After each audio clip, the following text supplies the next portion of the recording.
चलिए बच्चों, हम लोग अब शुरू करते हैं पॉलिटिक्स क्लास 8 का चैप्टर नंबर 9 का सेकंड वीडियो। हम लोग ने बच्चों पब्लिक फैसिलिटीज फर्स्ट वीडियो में कुछ पॉइंट देखा था। अब आपका यह सेकंड वीडियो है। इस वीडियो में भी हम लोग महत्वपूर्ण पॉइंट और पब्लिक फैसिलिटीज से रिलेटेड इम्पोर्टेंट स्टोरी और ओरिजिनलिटी समझेंगे कि किस तरह की सुविधा व्यवस्था कराई जा रही है, किस तरह की सुविधा है, किस तरह की होनी चाहिए, हमारे Indian system, Indian public facilities system कैसा है।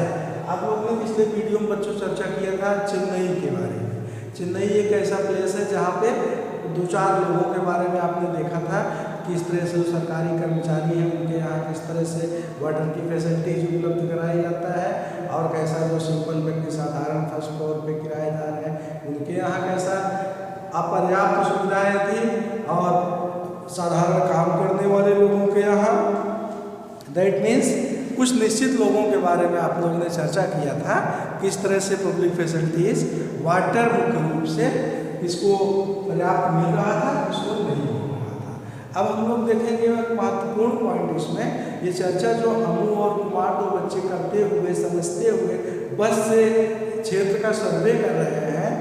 अब यहाँ देखना यह जरूरी है कि 2-3 स्थानों पर अगर वाटर फैसिलिटीज उपलब्ध सभी को उचित नहीं मिल रहा है तो हुई रिस्पॉन्सिबल ऑफ दिस, इसके पीछे जिम्मेदार कौन है, आखिर कौन ऐसा है जिसका यह कार्य है जो उचित रूप से उपलब्ध नहीं करा पाता है। क्या आप उसमें पॉइंट देखेंगे ना, गवर्नमेंट रोल, क्या सरकार का भी इसमें कुछ उत्तरदायित्व है, क्या सरकार की भी इसमें कुछ जिम्मेदारी है कि शहर में रहने वाले लोग या गांव में रहने वाले लोगों को किस तरह का पानी, कितना पानी मिले, तो इसकी जिम्मेदारी सरकार की है या नहीं है, इसको जानने के लिए अभी हम लोग ने पीछे जो एग्जाम्पल पढ़ा था अपार्टमेंट के बारे में और एक बड़े अधिकारी के बारे में, किस तरह से अधिकारी के यहाँ पानी खत्म हो जाता है तो म्यूनसिपल कॉरपोरेशन की टीम एक फोन पे उनके यहाँ पानी का टैंकर पहुँच जाता है, और जो अपार्टमेंट का वाले सिंपल साधारण लोग हैं उनके यहाँ पानी की व्यवस्था 2 दिन में 1 बार आती है। तो यह कौन करता है? This is everything done by the our municipal corporation under our governments. तो यह हमारे सरकार के द्वारा दी गई सुविधा है, सरकार के द्वारा उपलब्ध कराई गई फैसिलिटीज है। So students, no point is the governments, that means in here we will try to understand our governments is do something to there और not, what is the work of governments related to public facilities. क्या सरकार का work है, सरकार का उत्तरदायित्व और जिम्मेदारी है कि सरकार हम लोगों को पब्लिक फैसिलिटीज व सारी जन सुविधा उपलब्ध कराए। फॉर एग्जांपल हमने अभी पिछले वीडियो में भी चर्चा किया था, गवर्नमेंट फैसिलिटीज में आपका हॉस्पिटल व्यवस्था, डॉक्टर्स और रोड व्यवस्था, रास्ता, पानी, साधारण तरीके से हम आप कह सकते हैं रोटी, कपड़ा और मकान, खाना, साधारण खाना। आप देखिए सरकार लोगों को उपलब्ध कराती है, गरीब लोगों को। गांव में भी आप देखिए, शहरों में भी आवश्यकता अनुसार व्यवस्था होता है कि उनको खाने के लिए कुछ न कुछ निश्चित महीने में राशन उपलब्ध कराया जाए। तो हुज फैसिलिटी आप this is the facility of governments, government या सुविधा उपलब्ध कराती है। तो यह गवर्नमेंट्स का रोल होता है, गवर्नमेंट्स की जिम्मेदारी होती है कि सरकार हर व्यक्ति को उचित मात्रा में सरकारी सुविधा उपलब्ध कराए, पब्लिक फैसिलिटीज उपलब्ध कराए। पीने का पानी हर व्यक्ति को आवश्यकता अनुसार मिलना चाहिए, हर व्यक्ति को आवश्यकता अनुसार खाने के लिए भी कुछ न कुछ व्यवस्था होनी चाहिए। सरकार की यह व्यवस्था होनी चाहिए, हर गांव में, हर शहर में रास्ते की भी व्यवस्था हो। This everything is the facilities of as a public facilities. यह सब क्या है बच्चों? यह सब आपका पब्लिक फैसिलिटीज है। आप इस सेशन में ही पढ़ना, पब्लिक फैसिलिटीज में सरकारी सुविधा, सरकार के द्वारा दी जाने वाली जनता को व्यवस्था, that is called as a public facilities. आप अगला पॉइंट देखेंगे, where does the government get money for public facilities. अब देखिए, पब्लिक फैसिलिटीज सरकार उपलब्ध कराती है, उसके लिए उसको पैसे भी तो चाहिए। सरकार उसके लिए पैसा कहाँ प्राप्त करती है? बिल्कुल कॉमन तरीके से आप समझ लीजिए, in our parliament you will have to listen budget. आप सुने होंगे बजट सेशन चल रहा है, इस डिपार्टमेंट का बजट पास हुआ, रेल बजट पास हुआ, तो अलग अलग डिपार्टमेंट वित्त मंत्रालय से ये बजट फाइनल हुआ, तो किस कार्य के लिए कितना पैसा ईयरली एक्सपेंसेस होगा, इसको पार्लियामेंट पास करती है, इसको पार्लियामेंट डिसाइड करती है, और उसी बजट के पैसे से सरकार उस डिपार्टमेंट का, उस वर्ग का, उस क्षेत्र संबंधी कार्य का पूर्ण रूप से व्यवस्थित करने का कार्य करती है। तो उसके लिए सरकार के डिफरेंट टाइप के टैक्सेस होते हैं, रेवेन्यू होते हैं, कलेक्शन होते हैं, उसको कलेक्ट करके सरकार अपने पैसे को किस विभाग में, किस वर्ग में कितना लगाए, या बजट को पास करने के अनुसार सरकार करती है। अब देखिए बच्चों, भी हम आप चर्चा कर रहे हैं वाटर फैसिलिटीज। यहाँ कॉमन बात एक थोड़ा समझने की आपको है, सरकारी फैसिलिटीज़ के साथ साथ प्राइवेट फैसिलिटीज़ भी बहुत जनता को मिलता है, आपको मालूम होना चाहिए। आपको कहीं पे जाना हो तो आपको सरकारी फैसिलिटीज से अधिक प्राइवेट फैसिलिटीज आपको प्लेन्स डिफरेंट टाइप की मिलेगी, या प्लेन्स एक्सपेंसेस क्या आपको पता है कि क्या यह सब सरकारी व्यवस्था है? नो बच्चों, यह प्लेन्स फैसिलिटीज, एरोप्लेन सिस्टम, यह सब आपका पूर्ण रूप से सरकारी सारी व्यवस्था नहीं है। इसमें बहुत सारे ऐसे हैं जिसमें प्राइवेट बड़े बड़े पूंजीपतियों का, इंडस्ट्रियलिस्ट का एक्सपेंसेस होता है, इन लोगों का पैसा होता है, इन लोगों की पूंजी होती है, इन लोगों की कंट्रोलिंग होती है। लेकिन बच्चों उसके साथ साथ सरकार की भी गाइडलाइन होती है। Without guideline of the governments, without enrollment up to there, उनके रूल रेगुलेशन के अलावा, उनके सिस्टम व्यवस्था के अलावा प्राइवेट फैसिलिटीज इस तरह वर्क नहीं कर सकती।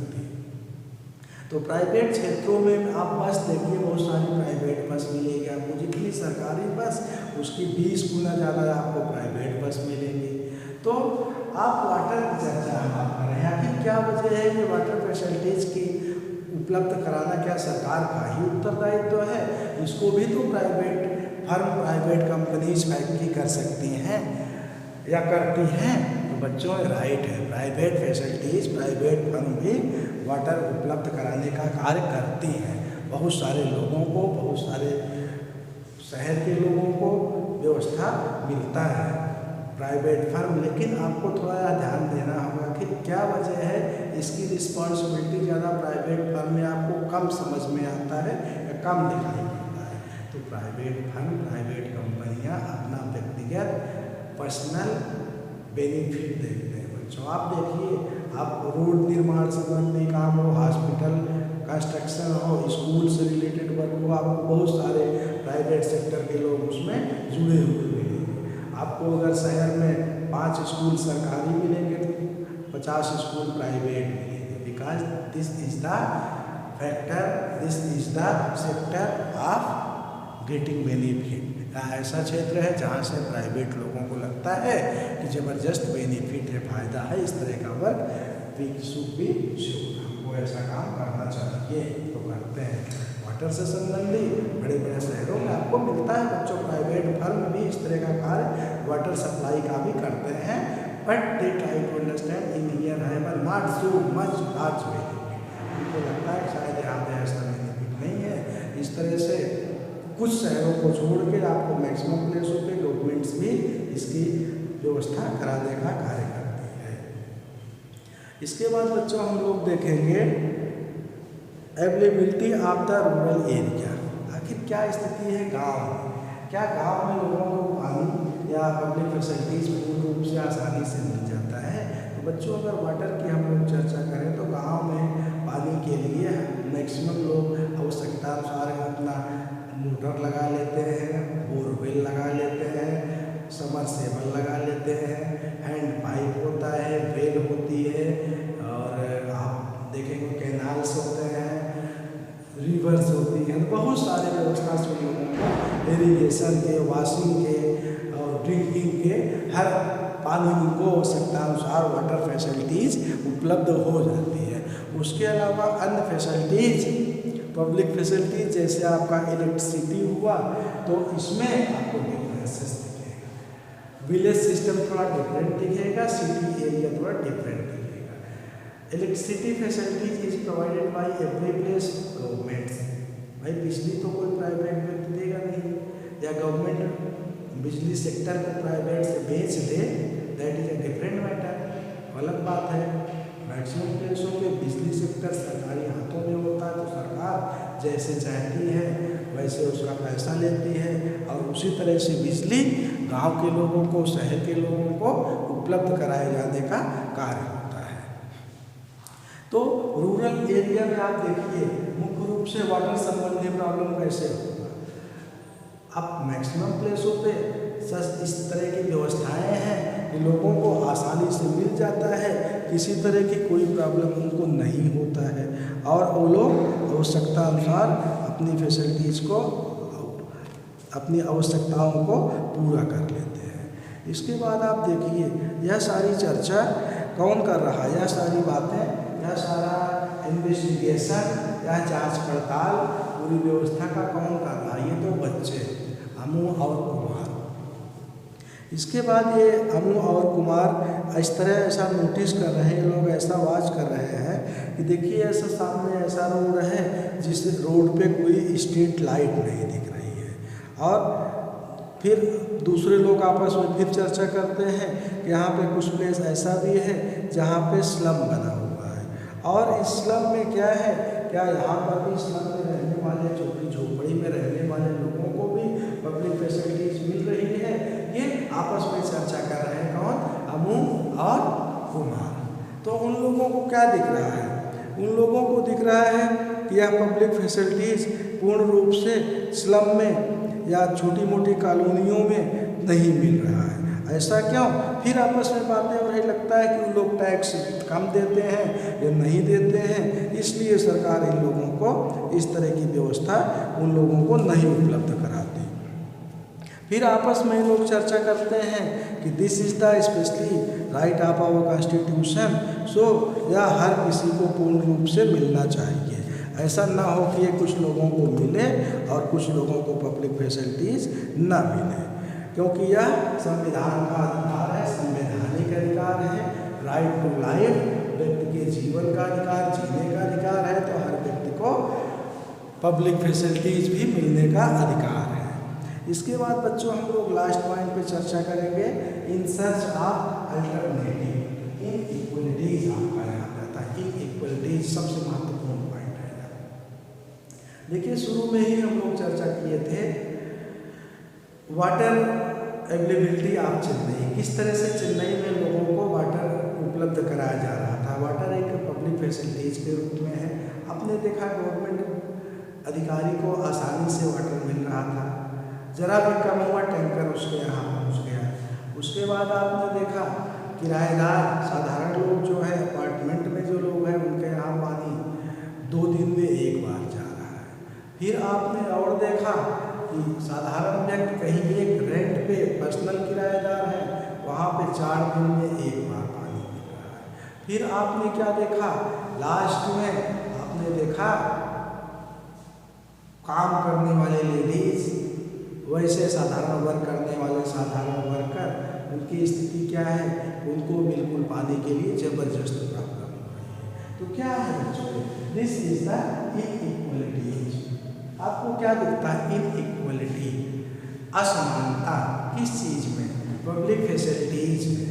पब्लिक फैसिलिटीज कौन मुहैया कराता है, कौन उपलब्ध कराता है, सरकार उपलब्ध कराती है। सरकार के अंडर में प्राइवेट फर्म उपलब्ध कराते हैं। अगर लोगों को पूर्ण रूप से उचित पानी पीने को नहीं मिल रहा है, who is responsible to there, government की वहाँ पे बहुत बड़ी जिम्मेदारी होती है। गवर्नमेंट उनको उपलब्ध कराए और उपलब्ध कराने के साथ साथ उनकी उस कमी को पूरा करे जो उनकी आवश्यकता है। अगर हम आप कॉमन तरीके से चर्चा करते हैं तो कई सर्वे आपके यहाँ बताते हैं कि हर व्यक्ति को साधारण तरीके से पर डे पीने के लिए कम से कम 135 लीटर वाटर की आवश्यकता होती है। तो अगर हर व्यक्ति को 135 लीटर पीने की आवश्यकता होती है तो इनइक्वालिटी आपकी क्या बताती है? आपकी इनइक्वालिटी बताती है कि स्लम में रहने वाले लोग या साधारण मजदूर जो शहरों में रह रहे हैं उनको दिन भर में 20 लीटर पानी मिल रहा है, और लग्जरी प्लेसों पे, होटल्स पे, VIP बंगला में रहने वाले लोगों के साथ क्या है, उनको एक दिन में 24 घंटे में 24 आवर्स में मिल रहा है कितना? 1600 लीटर वाटर। आप देखिए इनइक्वालिटी। आवश्यकता कितनी थी? 135 लीटर्स। साधारण लोगों को आवश्यकता है 135 लीटर्स। व्यक्ति को कुछ को मिल रहा है 20 लीटर्स। कितना बड़ा कमी वहाँ पे आया है, कितनी उनकी आवश्यकताओं को एडजस्टमेंट करना पड़ रहा है। और कुछ लोगों को 135 लीटर के प्लेस पे कितना मिल रहा है? 1600 litre. How you will be understand, how you can say there is no inequality, this is say inequality. यह आपको बताता है, इनइक्वालिटी आपको दिखाता है किस तरह से गवर्नमेंट फैसिलिटीज में, पब्लिक फैसिलिटीज में कई तरह की असमानताएं आपको देखने को मिल जाती हैं। But students, if we going to understand a real matter, अगर सचमुच एज अ कंक्लूजन की चर्चा किया जाए तो सरकार अपने अनुसार जो उचित समझती है, जो उसके समझ में आता है वह करती है, और उसको पूरे देश की व्यवस्था को हैंडल करना, कंट्रोल करना होता है। पब्लिक सेक्टर्स को साथ में मैनेज करके, एडजस्ट करके हर लोगों को जो व्यवस्था जैसा संभव होता है उसको उपलब्ध कराने का कार्य करती है। तो बच्चों, आपने क्या देखा? आपने देखा कि पब्लिक फैसिलिटीज में कितनी तरह की सुविधा, किस तरह से, कहाँ पर, किस स्थान पे सरकार या प्राइवेट सेक्टर लोगों को उपलब्ध कराते हैं।